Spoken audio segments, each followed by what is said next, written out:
জ্যৈষ্ঠের তীব্র গরমের পর প্রকৃতিতে জীবন এনেছে আষাঢ়ের বারিধারা, জীবনেও ফিরেছে স্বস্তি।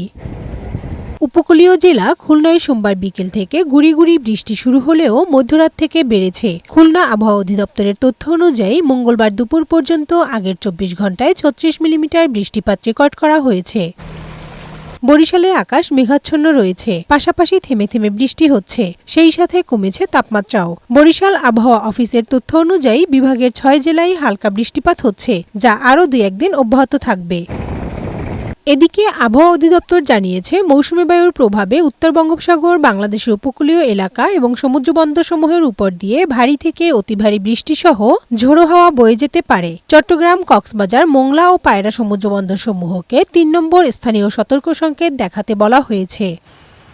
এছাড়া খুলনা, বরিশাল, পটুয়াখালী, নোয়াখালী, কুমিল্লা, চট্টগ্রাম এবং কক্সবাজার অঞ্চলের উপর দিয়ে দক্ষিণ পূর্ব দিক থেকে ঘন্টায় ৪০ থেকে ৬০ কিলোমিটার বেগে বৃষ্টি বা বজ্রসহ বৃষ্টি হতে পারে। এসব এলাকার নদীবন্দরকে ১ নম্বর সতর্ক সংকেত দেখাতে বলেছে সংস্থাটি। কানিজ নুসরাত, বৈশাখী সংবাদ।